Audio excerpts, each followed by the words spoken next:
So I'm gonna just start over because of the recording, but I'll do this fast. So Bailey Kline is my guest today. She's just a few years older than you in school. She graduated in 2018 from a CSU campus, not Fullerton, but another one close by. And she's done what a lot of you guys hope to do, which is graduate and become a manager at a major company in a short period of time. And she's been able to do that because of a lot of the soft skills that we teach in this class. So I can't wait for her to tell you about her journey. And without further ado, I give you Bailey Kline. Hello, thank you, Zoot. I'm happy to be back. So nice, twice in a day. How nice for me. First of all, I was telling the 10 o'clock class that I would absolutely have enjoyed a soft skills and business course. I don't think it was an option for me at the school I went to. At least I don't think it was. So you guys are very lucky because I didn't realize how important soft skills really in general would be when, finding a job, keeping that job, get promoted within that job, and things like that. So you're very lucky. And Zoot's great. So very lucky. So the last little presentation I gave, I had a PowerPoint. And then by the time the presentation was over, I realized the PowerPoint was pretty much pointless. So I'm just not going to use it. I have it open for my own notes, but it's just not necessary. So just a very quick bio. I started at the YMCA at Yorba Linda and Fullerton when I was 15 as a volunteer sports coach. And then I was hired at 16 to be a sports coach. I had my little paperwork permit that 3 people I think had to sign every time I worked. I went to Fullerton College for 3 years. Fullerton College was wonderful. The campus is absolutely beautiful. I loved that school.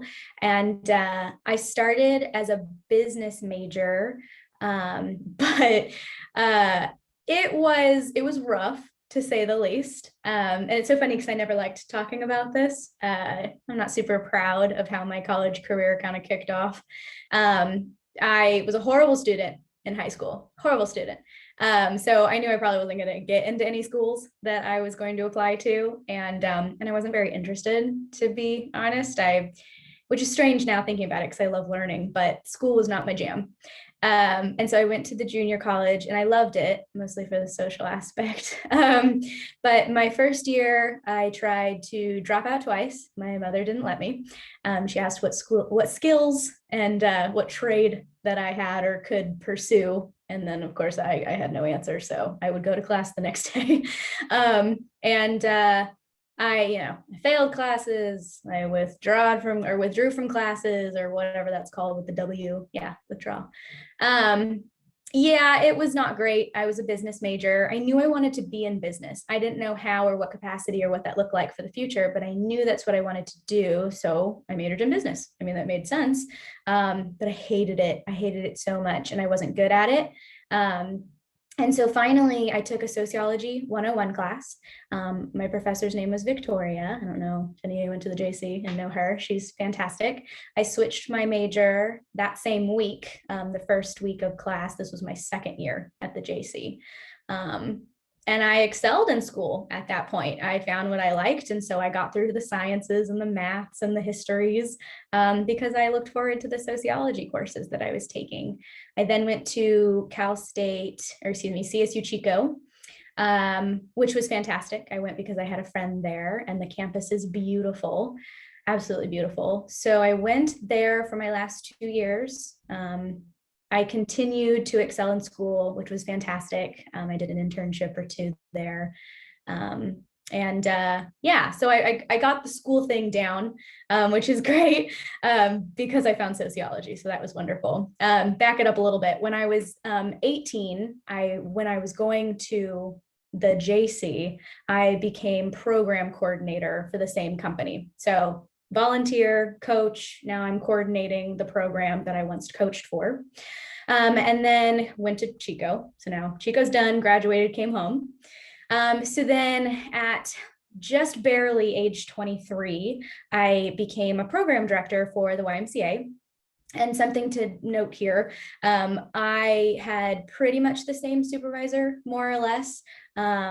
There were some people in between us. So it was like my direct supervisor and then their boss and then the executive director. But my boss, my direct supervisor as a program director was always around. And she saw me, I think, at 15, 16 years old. And she says to this day that she saw something in me. And, even as a volunteer, I wasn't the one sitting in the corner getting the credit for volunteering, but not doing anything. So she kind of watched my progression through the Y. She was the one that promoted me to the director role. So I oversaw 700 families and 200 adult groups. Individuals. So 18 plus, like soccer and things like that. I had about 25 staff at any given time, roughly 100 volunteers that I would be responsible for. And then there are about 75 different locations, give or take on the year. Or on the month, for different events and different excursions that my one of the programs would go to. So at 23, I had quite the responsibility. It was difficult. It was definitely difficult. I think I knew that I was promoted for a reason, but I think I was very unsure and I was very insecure. I never asked any questions. I didn't want to feel like I was admitting that I didn't know what was going on every day. And I knew if I asked a question, heaven forbid, if I ask a question, that means, I can't do my job.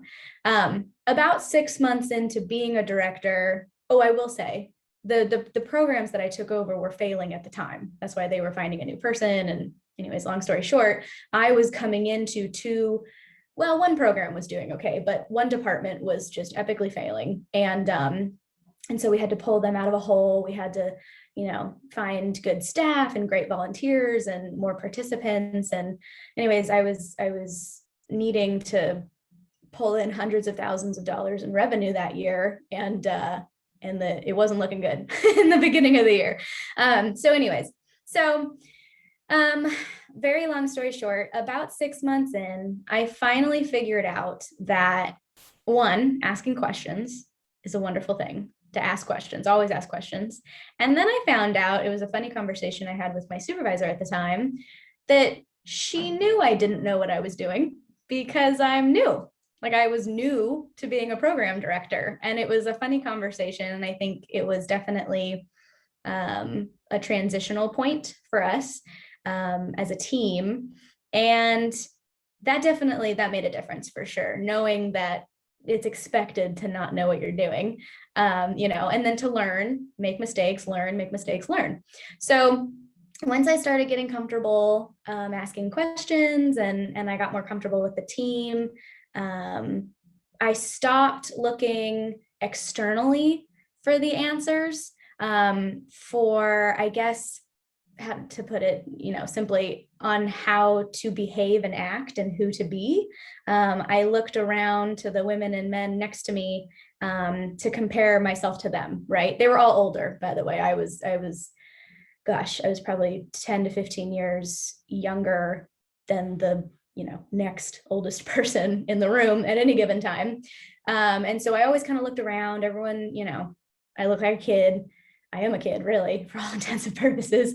And so I looked around. What are they wearing? How are they acting? How do they talk? How do they read, write, whatever, and how they present themselves. And I was trying so hard and focusing so much energy on trying to be them rather than be myself and learn and see who I am and what I'm good at, and then lean into that.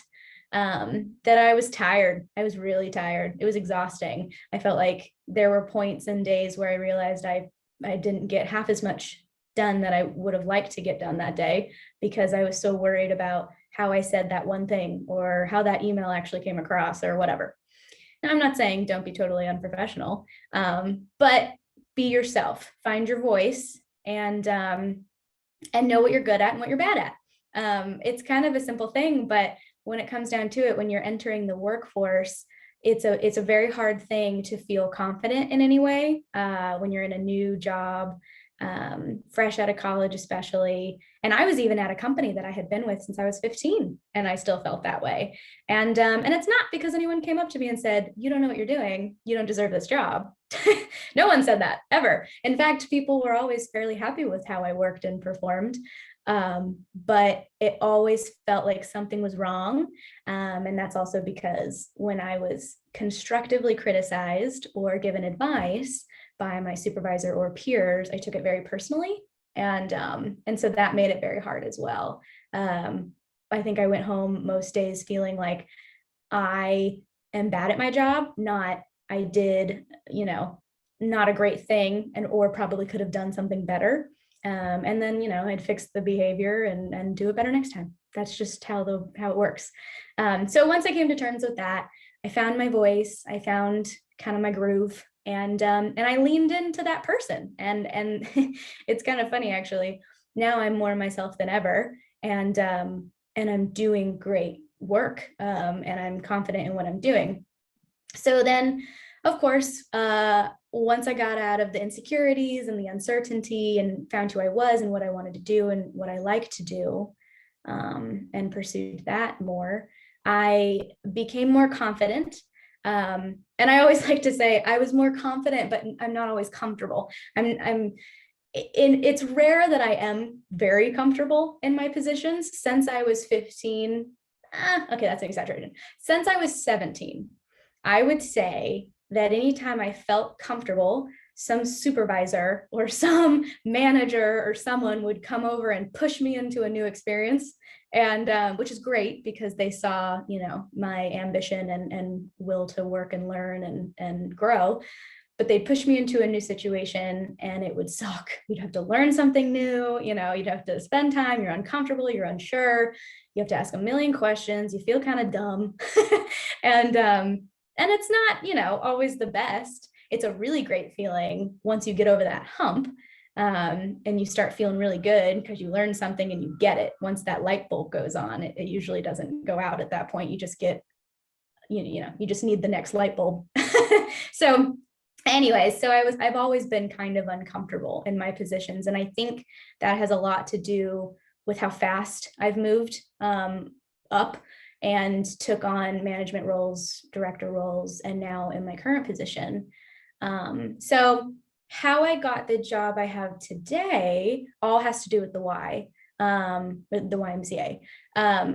That was probably, the director role was probably, well, I wouldn't be here today without that director role. That was the hardest year of my life. I thought I'd be there longer, but this position came up and I took the chance. But it was just about a year, and it was hard and it was exhausting, but I learned so much. And I feel like I got out a lot of the learning, if that makes sense. Like I lived and learned at the job I knew wasn't forever to get to this position. And I am proud of the work I did at the Y. We did kind of get out of the hole at the end of the year, which was great. So we turned the departments around, which is fantastic, but not the moral of the story.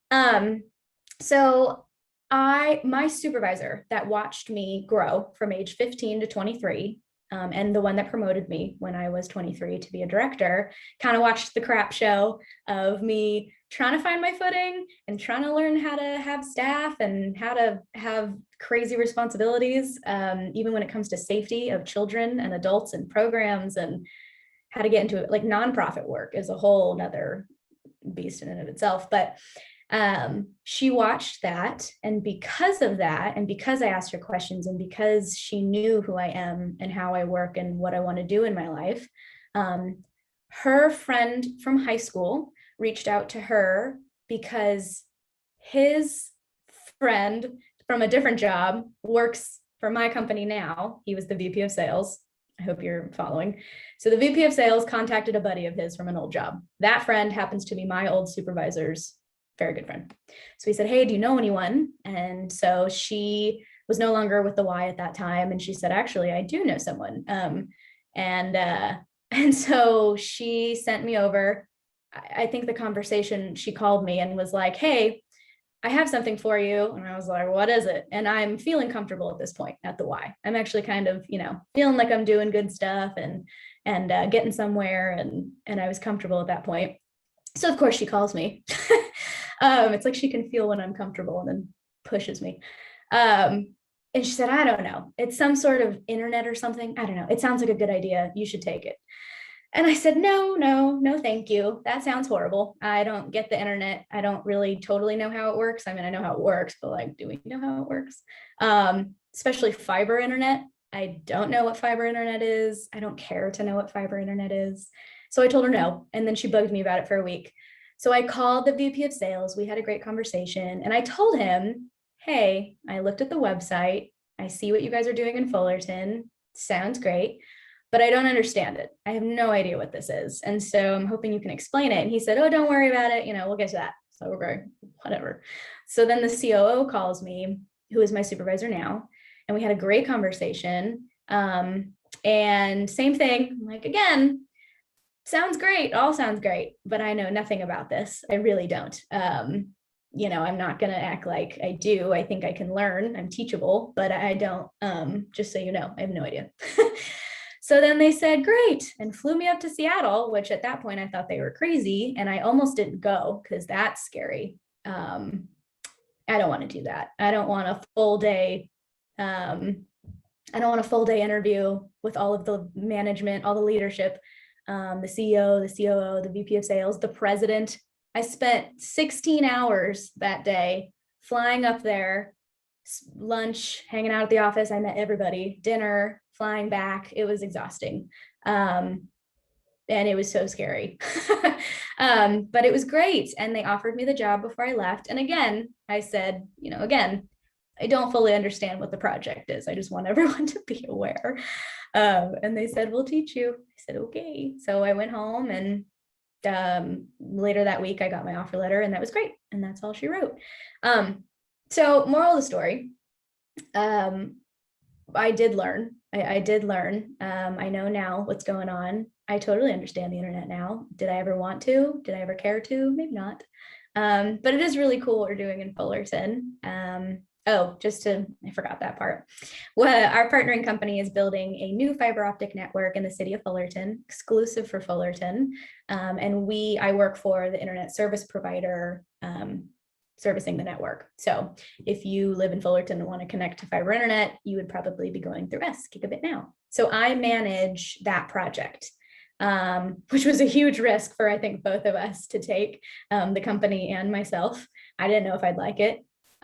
It still kind of sounded not fun when I first was getting hired, but now I enjoy every day. My network is growing. I'm learning every single day. There are, things that come up, but for the most part, the day-to-day is wonderful. And I'm absolutely growing. That is for sure. I'm very happy I took this jump, leap of faith, I guess you could call it, into this new position, into this new project. I'm the only employee in California, so the rest of the company is in Seattle. And soon we'll be taking over Placentia, so I'll be overseeing that as well. And then they want me to oversee cities in the rest of California as well, as that comes down. So huge amounts of opportunity, and I would have never gotten the opportunity if it wasn't for all the work I did to prove to my past supervisors and managers and people around me that have referred me. All of that work was for this, really. But anyways, every day I would say there are moments of uncertainty and not being very comfortable, and there's growth and learning every single day. And I think that's my favorite part of the job. And I would say that that's going to be in every job. And if it isn't in your job, you need to be doing something else because you're not pushing yourself, you're not learning and growing. It's interesting because I guess, the last thing I'll say is I have a degree in sociology.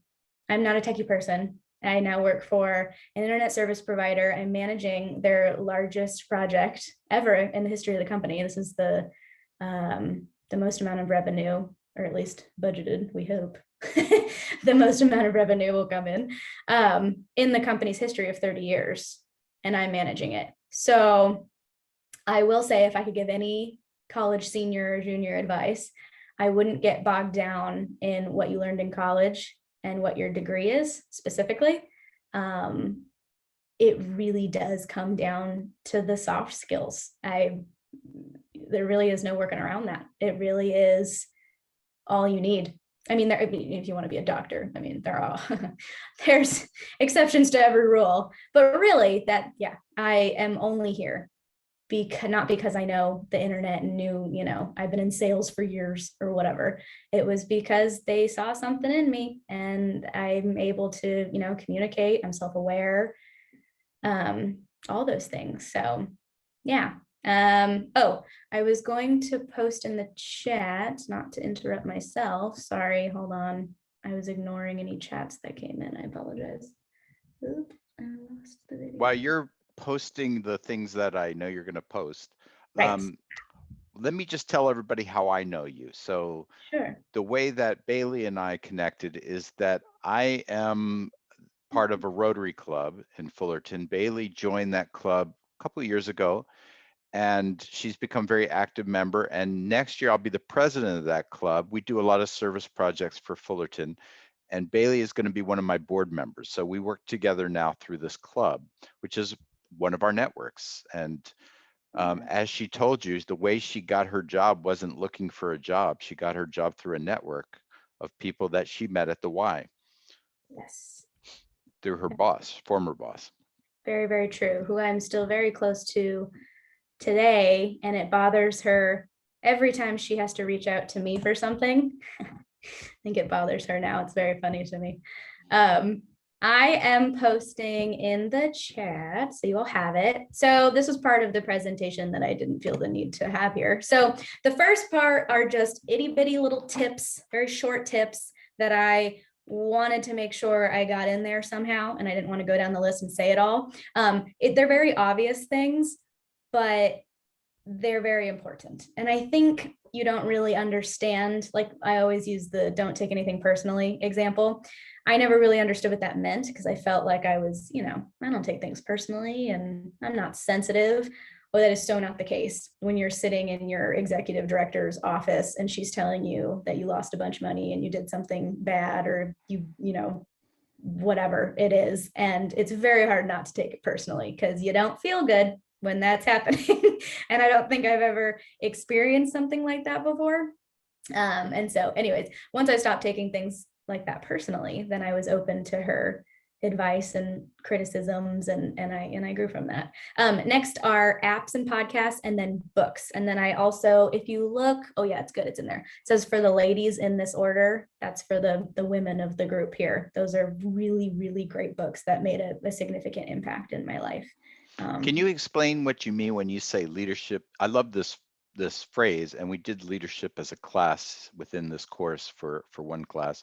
But can you explain what you mean when you say leadership is an action, not a title? I love that. Yeah. So my supervisor at the Y, I think I heard leadership is an action, not a title, when I was volunteering. So at a very young age, and I didn't really understand it until I was probably closer to 17, 18. But it's because leadership, think about that. Leadership is an action, not a title. You don't say, hi, I'm Bailey, leadership. Brene Brown, I love Brene Brown. She talks about this all the time, how anyone and everyone is a leader. You choose what to do all day long, and you lead your personal life, you lead in your professional life. And I think you can make an impact in any company you're in. And I think we do everyone, each of us, a disservice by like shutting people down when they have ideas or they take the lead in certain projects, or a staff person helps out a coordinator or something. Like there's this hierarchy, but there really isn't. And also Brene talks a lot about how she's interviewed C-levels, CEOs and COOs of companies, and then interviewed a part-time staff member, and that part-time staff person showed more leadership qualities than the CEO that day, or something like that. It's their qualities, and it's an action. You take control of situations, you put your input in, and you do your best to lead. You don't, but it's not about corner offices. and C-level status or any type of title. It's what you do. So I like that you talk about the importance of your own self-awareness and becoming self-aware to the fact that you are sensitive, that you do take things personally, that you have to kind of get out of your own way a little bit, and that somebody wouldn't invest in you if you weren't worth believing in. And if they believe in you, why shouldn't you believe in yourself? And I think, we about a third of this class is about people's own self-awareness, and it was a big part of the midterm they just took. And I think it's a really great soft skill to be self-aware. And it's a great part of being able to grow, because you can't grow if you're not self-aware. So I love that you push that.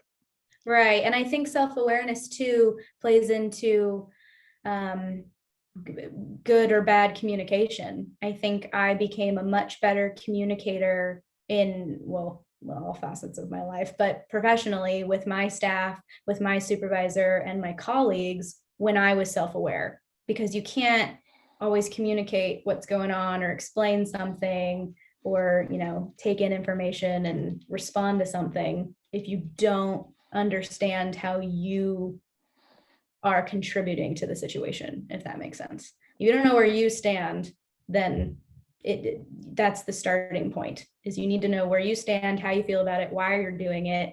And then even, oh my gosh, be able to reflect. It's human nature. Sometimes I would leave a meeting and be walking back to my office and think, I was so rude in that meeting. I don't even know why I was that rude. I was so rude. And then I sit with that for like 10 minutes and think, why was I so rude? Figure it out. I didn't agree with someone, or I had a weird morning, or I don't know, whatever the reason was. Go back to my team and say, I was really rude. That's actually a really good idea.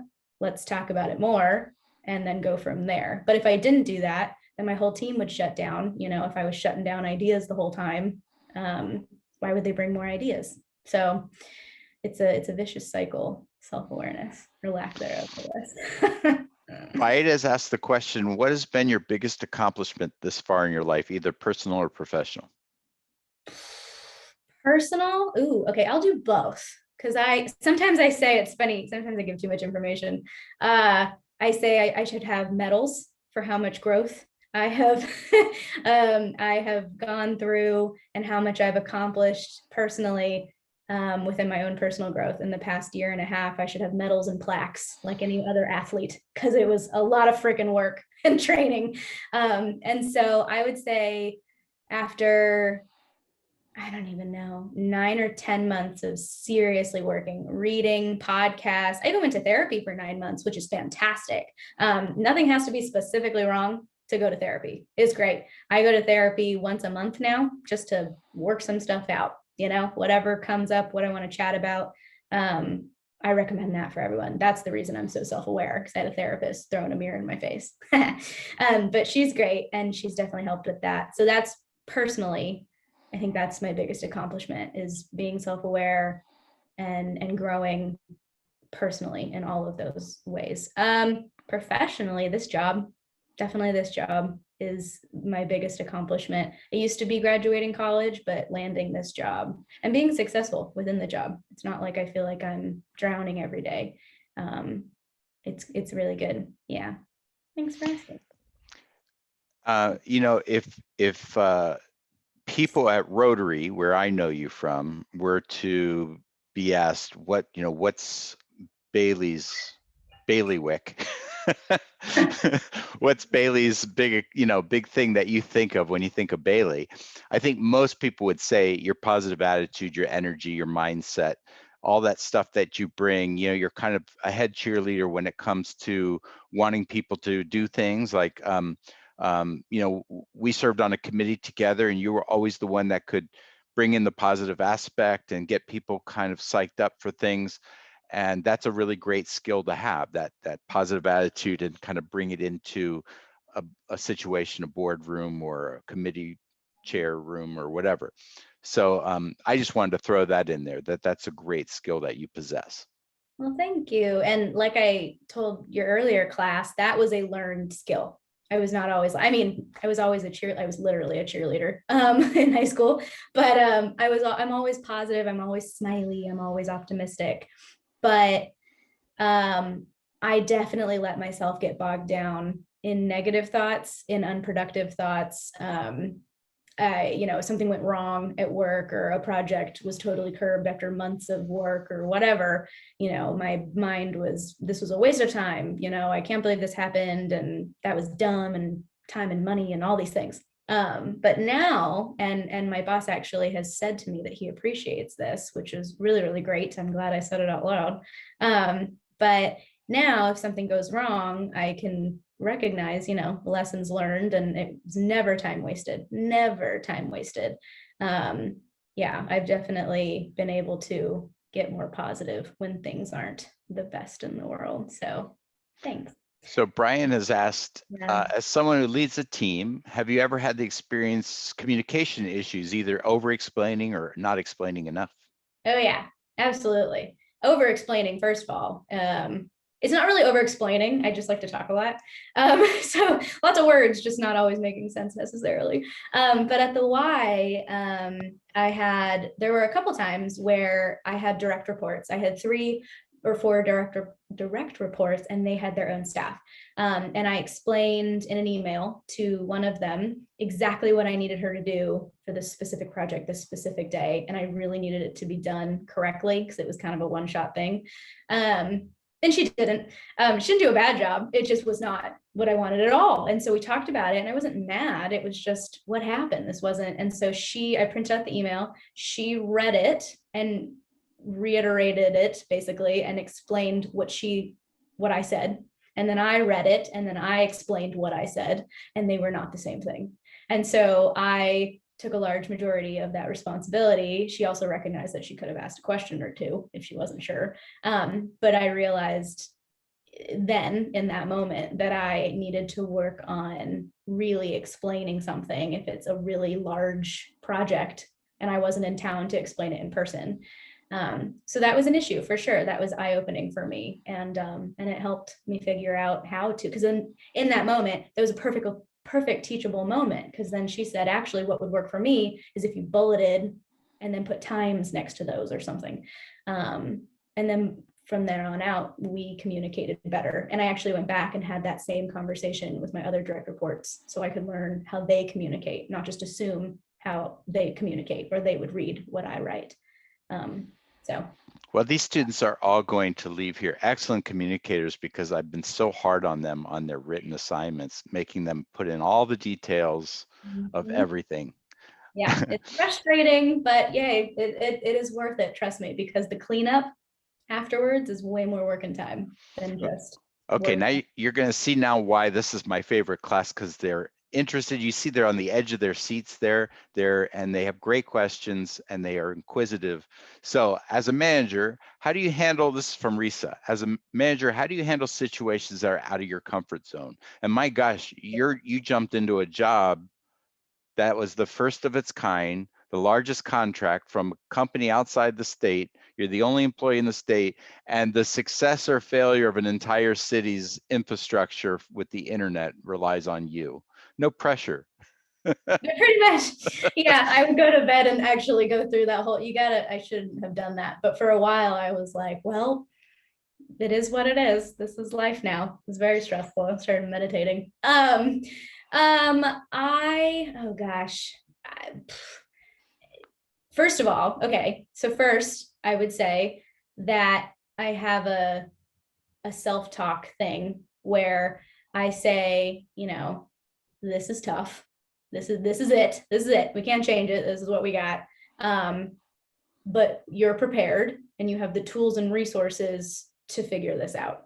And I have wonderful team members that manage their own departments. Like I said, I'm not a techie person. So the internet goes down. I call Chris, is his name. I call Chris and say, what's happening? And he explains what happens. And I don't know what that means. And so he'll explain it in a way I understand.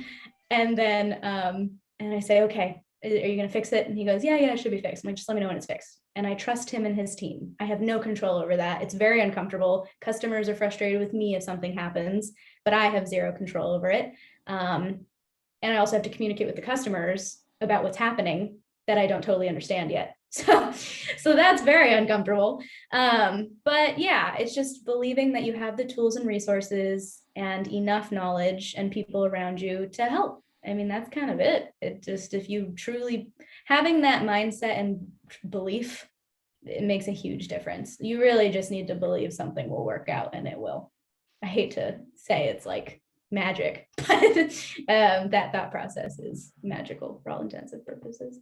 So it's important to have people around you that can support you, and that, like in your case, you have a team around you of people that know their business, they can support you, and you don't have to act like you know what's going on. This is something we talked about in our leadership class, that you don't have to be the expert on everything. You just have to manage the project, and you have to make sure everybody is doing what they're supposed to be doing. Right. Yes. I spent so much time at the YMCA because I was so insecure, not knowing all the answers. And I thought I did need to know all the answers, which is not true then or now. I spent so much time trying to find the answers on my own that if I just asked someone, I would have saved time and money, really. So it's not only exhausting to think you know everything or think you need to know everything. It's also a waste of time and money, and it's not good for the company either, or for any of your teammates. I don't even fake it anymore. Like, I don't know what's going on. Someone explain this to me, and someone will explain it. I told my students I did the same thing my first management job, but I was working in a prison with inmates that had sometimes, in some cases, murdered people. So it's kind of a nerve-wracking situation when you're faking it. Yeah. Yeah. Yeah. I don't know about that one. But no, I learned a lot there, and I learned the same things you learned. Okay, so Brian asks, when you have negative thoughts, what are some ways or activities you do to break out of that habit of negativity? Oh, Brian has good questions. It's like the $1 million question. Well, that app that's earlier in the chat, the insight timer. Actually, my therapist gave that to me because I was asking her kind of the same question. I was like, so this came up earlier in the month and I was feeling kind of and I couldn't shake it and whatever. So she gave me this app. It's free. They're like little 12-minute meditations, and it helps you reframe your mind. It's not an easy thing. Pushing out negative thoughts is very hard. But I will say that thoughts beget thoughts. So if you stick to positive most of the time, like there was a transition period where I had negative thoughts most of the time, and it was out of, when I'm operating from a place of fear or insecure or uncertain or whatever, I go negative and I get really funky and think I know everything and just try to fix everything without anyone's help. That's where I go. So once I kind of started transitioning, and you have to actively be positive, like even when I'm driving and someone cuts me off, I'm like, they're in a rush. It must be so stressful to be in that much of a rush. That sucks to be them. And then I move on. And it's just that constant personal and professional positive thinking. And that begets positive thinking. And it actually helps, because if your mind is all positive, there's no room for the negative. So there has to be that transition into full circle life. All of your life needs to be positive, and it's great. So it's not like it's a chore to do that. It is great. So I hope that What's helps. the app? Insight timer, one word. They have all different types. They have guided meditation. It's earlier in the chat. Oh, okay. Yeah. Oh, yeah. It's in there. Yeah. It's insight. Right. Yeah. Do we have any last questions? Oh, here comes one. When you first started, do you have a hard time gaining trust from everyone? That when you're young and you're a young manager and everyone around you knows their job, is it hard for them to trust you as a leader? And how do you persuade them in a short time to do that? Yeah. That's an awesome question. I didn't even think to ask that question when I became a young manager, and I was shocked they trusted me. So I had a very interesting experience with a gal at our company, at this company. Also, it doesn't help, I will say that this is a tech company and it is male dominated for a lot of different reasons. I'm one of 3 women, and the other women are in very female roles, marketing and whatever. So it's also hard because if I do, it was a woman that didn't trust me at this time. And so all the men were fine. It was actually kind of interesting. I don't know what, there's a lot going on there, but the woman, for whatever reason on my team, didn't trust me. And so I also, as a woman, didn't want to take it to my boss, because the one other woman I work with, I don't get along with. The women in the group will understand this. It's a problem. You just don't want to be labeled as that person. Unfortunately, that's just how women are labeled. So the point is, it was rough. I remember it was actually at the beginning of the pandemic. We had an 1.5-hour phone call about, I finally got her to admit she doesn't trust me because we needed to move on from it. It was unproductive. It questioned everything I did, or, and I am a superior. So it is kind of an interesting thing. I'd ask her for something and she'd say why. And so it was just a weird dynamic. And so I said, look, let's lay it all out there. And we laid it all out there. It was very uncomfortable, super uncomfortable. And also what she said was super unexpected. I think the conversation at the end of the day was not only needed, but very productive.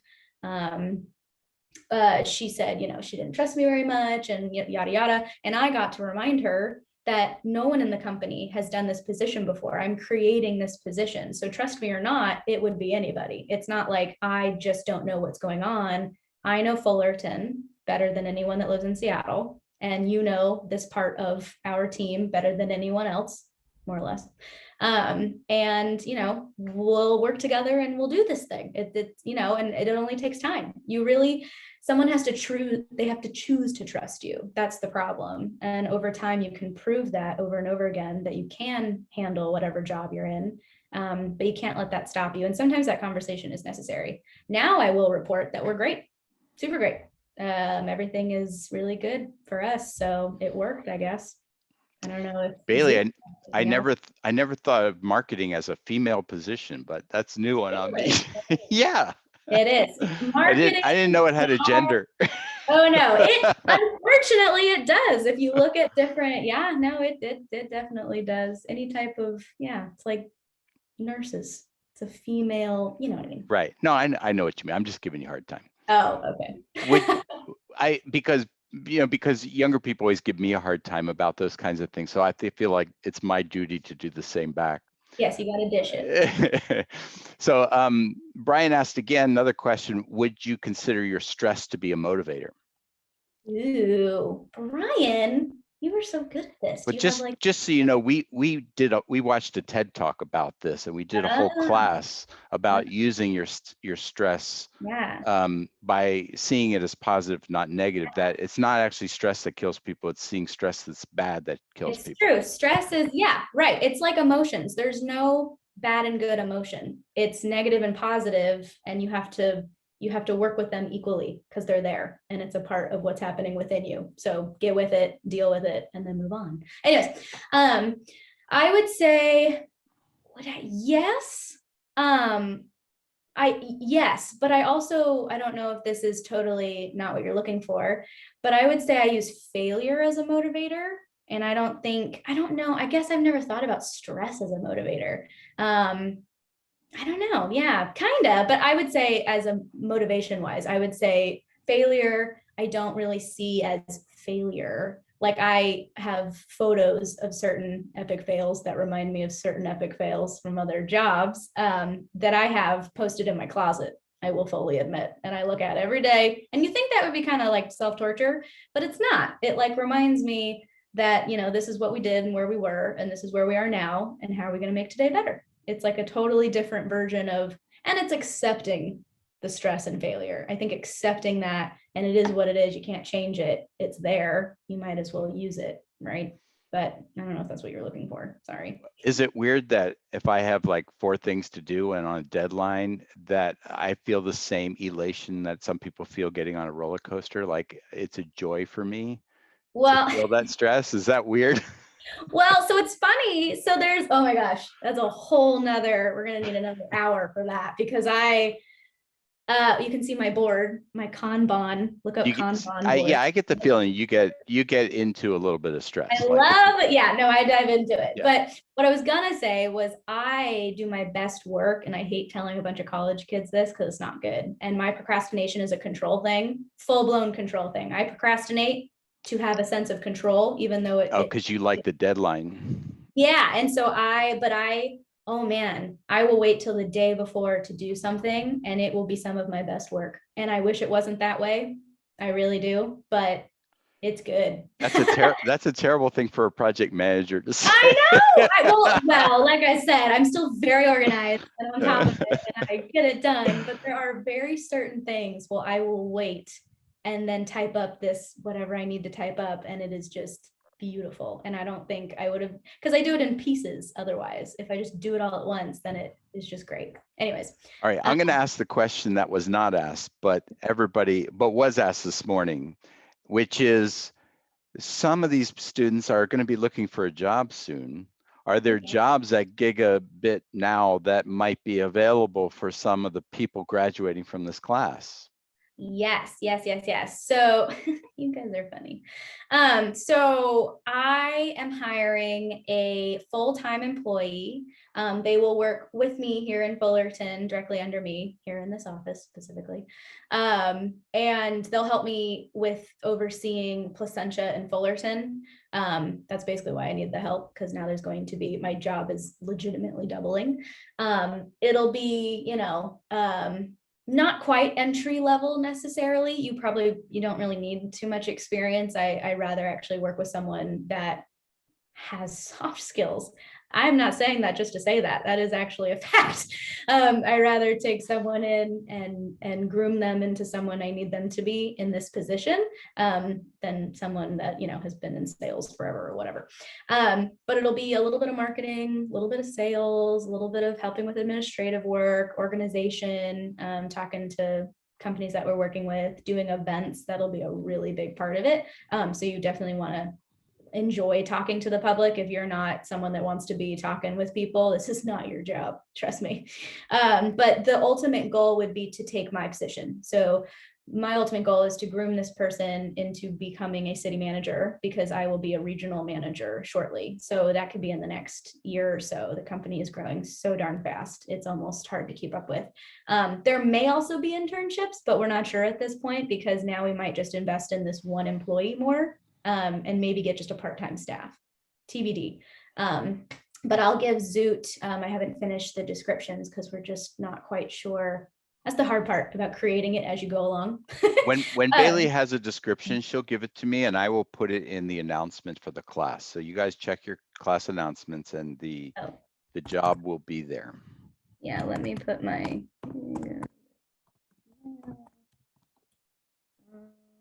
my laptop's all awkwardly propped right now. So while you're doing that, someone asked, how has COVID affected your work?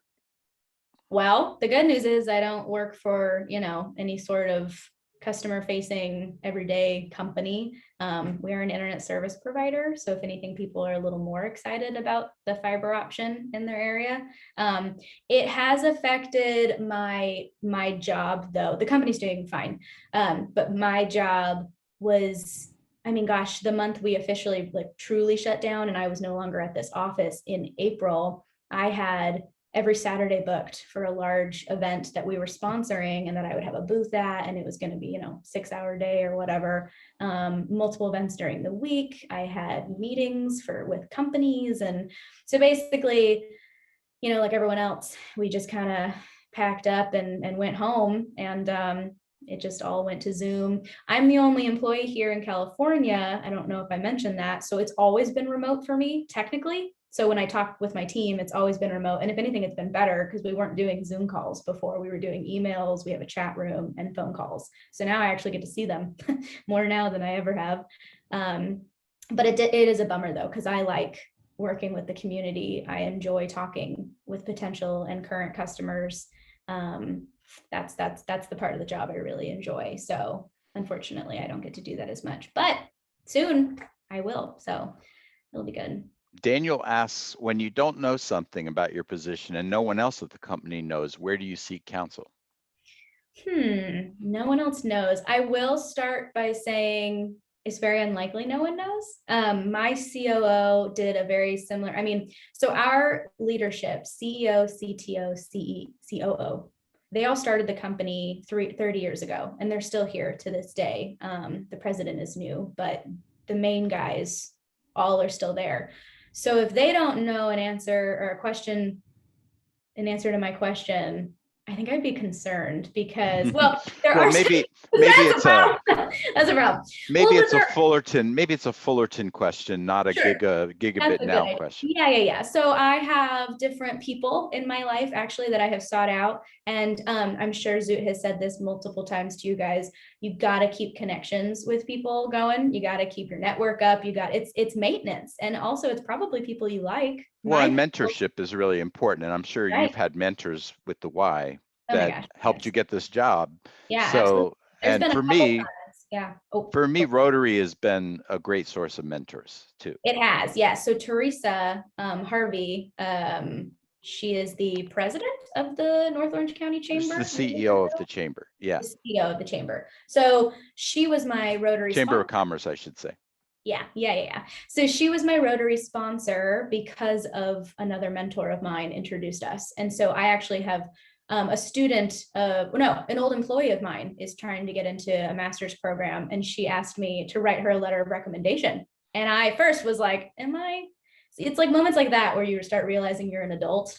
And it's like, oh, am I old enough for that? Will they accept that? Well, I guess that is a thing. Okay, sure. And so I asked Teresa her opinion about, I've had to request letter of recommendations too, but I asked her a couple questions about it. So your network is huge, and you gotta, I've dropped off flowers for people. I still take people to dinner. My main mentors and the person that helped me get this position, I take her to dinner every time something good happens. Anytime I take on a new city, anytime I get a new employee, anytime any progression in my career happens, I take her to dinner as a thank you. Oh, that's nice. Now I Yeah, wish I had mentored you. now. Now I wish I had mentored you, because the people I mentor, they never take me to dinner. Oh no, see, that's no good. No, I'm a very, very grateful person. I probably do it too much. I drop off cookies and oh yeah. I shouldn't say that. There's a couple that have taken me to dinner, but not every time. No, it's every time. Well, eventually I feel like we'll have to cap out, but we're just friends in general anyways. And then she likes to hear about work and stuff. So, but yes, I do take her out to dinner anytime a big thing happens. All right. Than asks, what has been the toughest thing you've had to learn as a project manager? The toughest thing I learned. Well, that I don't know everything. I'm never gonna know everything. That sucks. I'm a very controlling person, and I have to relinquish a lot of that control. And I've gotten a lot better at it, and my life is easier because of it. For me, it's very hard to allow someone to take something on, in another state, talking to a customer that I know, where it's such a hard thing for me to say, okay, how'd it go? And trust that it went well. But you have to do it. And it's easier for some people. And I have learned that over the years. I learned that in my previous job, because you get to a point where you have to. If you can't trust the people under you, you got nothing. You can't grow. You can't do your own. Like if I feel like I am not doing my job, it's because I'm not delegating and giving things to people to do. And my team is wonderful and I do trust them. So that definitely took a while. But yeah, not being able to know everything sucks for me. So yeah. We play a little game at the beginning of class that I'm going to ask you right now. I'm going to give you 4 animals and you tell me which one do you think best describes you? A hawk, a lion, a beaver, or a turtle? A hawk, a lion, a beaver, or a turtle. Okay, like a builder. Okay. All right. Slow but steady wins the race. Big and fierce, and sees everything. I don't know. I'm trying to figure out what these animals are. Just what's your first instinct? I'd say a beaver. Okay. I make my own little, I don't know. I feel Carlos is happy about that because he's also a beaver, I take it. oh, Carlos. Yeah, So so what does that mean? Does that mean I was gonna think you were a lion, but something? Thanks. lions and hawks are visionaries. They like to be in the highest place, seeing the big Yeah. field, Yeah. whereas turtles and beavers like to be down in the details. Hmm. Hawks and turtles are loners. They like to do things alone and control everything. Yeah. Whereas beavers and lions tend to work more collaboratively. They like to work in a group. Huh. So those are kind of the big things. Well, that's a bummer. Now, Carlos, I don't know. I don't know about this, buddy. I'm actually not sure Okay, now. well, never mind. Oh no. Oh, you just pissed off Carlos. No, you didn't. No, you didn't. Can't we have all the animals hanging out? No, I don't know. It's funny Don't 'cause- put words in my mouth, Zoo. Oh no. I will say I thought the beaver was like a builder. I don't know. Well, they are. Yeah, they're the engineers, the builders, the nerds. They love to work together. But that's funny because that's not who. Yeah, I don't know. I suck at this game. I would definitely say I'm closer to a lion at this point. I don't know. Whatever. Well, the whole point of the game is something that you've reiterated, that you have to know that there's different people that make a team. And if everybody was a hawk or everybody was a lion or everybody was even a beaver, it wouldn't be a very productive team. You need to have all those personality types, people that see the big picture, people that like the details, people that like to work alone and go off and do their own thing. And the turtles are the people everybody discounts, but they're the ones that are very analytical, and in the end they have the best ideas, but they just don't say them very often. Yeah, When they do, you better listen. And it's funny because I didn't realize that when I was hiring at the Y, I haven't had a chance to hire sort of, it was like contract work, but this will be my first actual hire for this company, this full-time position, but I hired a lot at the Y. And at one point I had to sit down and think, I got to stop hiring people like me. They're all like me. Like they all want to do the same thing. It's so stupid.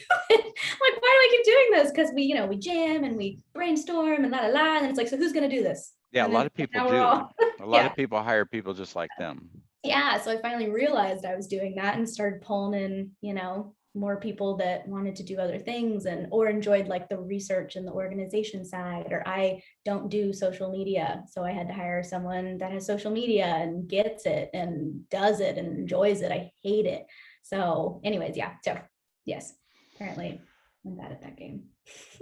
No, you're not. No, you're not. There's no good or bad. There's no wrong answers. As I tell the students, there's no wrong answers. But sure. So now that you know, what do you think? What animal do you think you are? Well, I would say closer to the lion because I do. Did you say the hawk? The hawk's a loner. Yeah, I like community. I like my people. Yeah, I would have thought you were a lion for that reason. Yeah. Yeah, I did. I just imagined the lion being like I'm the last say. I'm the big person. Like I don't know. It seemed. Well, the lions do like a certain amount of control, but they also work in packs. They hunt in packs, and they're very protective of their own, but they really don't give a shit about anyone outside their pride. Yeah, that's the problem too. You gotta find someone that's like super empathetic to all the animals, but like looks out for their own. Okay, you're gonna live in your own little world. I see. I'm gonna text you an animal randomly sometime this weekend, and you're gonna go, oh, and you're gonna know exactly what I'm saying. I can't wait. I'm gonna make my own game. A lever.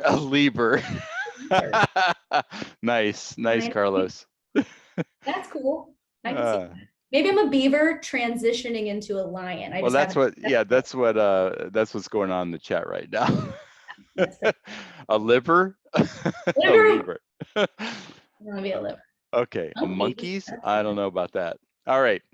Well, this has been very fun and productive. I told you, was I wrong? Is this not the best class? No, this is good. And I needed it because I thought at like 3:30, I was like, okay, if I have a coffee, I'm going to be a total spaz. So I can't have a coffee, but I'm so tired. So you gave me energy. Thank you. What is this? Oh, jumping on the bend. Oh, no, Carlos. This is great. I love this group. Very interactive. They are a great group. School is now. This is so weird. I miss the shouting out in the classroom. Oh. Well, you can come back and be a guest another time.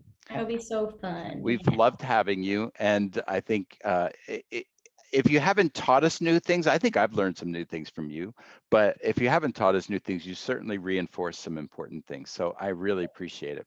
Yeah. And I learned some new things, and I love that quote. I'm going to use that quote, and I'm going to use your peanut butter thing you said this morning, which they didn't get to hear.